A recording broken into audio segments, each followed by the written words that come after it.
Welcome to the cricket life. Kane Williamson ICC spirit of cricket ఈ award తనకు ఎందుకు వచ్చిందో తెలుసా? చివరి వరకు చూడండి. కేన్ విలియమ్సన్ జూన్ 12న ఇంటర్నేషనల్ క్రికెట్ ఆల్ ఫార్మాట్స్కి గుడ్ బై చెప్పాడు. విరాట్ కోహ్లీ, రోహిత్ శర్మ టీ20లకి టెస్టులకి ఏ విధంగా రిటైర్మెంట్ చెప్పాడో అప్పుడు ఈ క్రికెట్ వాళ్ళు ఎంత బాధపడ్డారో ఇప్పుడు అదే విధంగా బాధ కలిగించింది.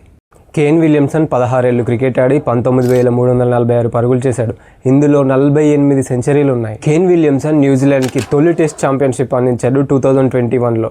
అది ఇండియాని ఫైనల్లో ఓడించి. కేన్ విలియమ్సన్ క్యాప్టెన్సీలో 2019లో ఇంగ్లాండ్ జరిగిన వరల్డ్ కప్లో ఫైనల్ మ్యాచ్లో 99% గెలిచారు, కానీ ఒక రూల్ వల్ల ఓడిపోయారు. ఆ రూల్ ఏంటో మీకు తెలిస్తే కామెంట్ చేయండి. కేన్ విలియమ్సన్ రిటైర్మెంట్ ప్రకటించి ఈ క్రికెట్ ప్రపంచానికి ఏం నేర్పించాడో తెలుసా? తన character, patience, peacefulness, respect and discipline. He is a perfect gentleman in the cricket world. Kane విలియమ్సన్కి ICC spirit of the cricket ఈ అవార్డు ఎందుకు వచ్చిందో తెలుసా? ఒక సంవత్సరం అంతా క్రికెట్ ప్రశాంతంగా ఆడి తన క్యాప్టెన్సీలో ప్రశాంతంగా నిర్వహించినందుకు ఈ అవార్డు తనకు దక్కింది. ది జెంటిల్మ్యాన్ కేన్ విలియమ్సన్ గురించి మీ మాటల్లో చెప్పండి.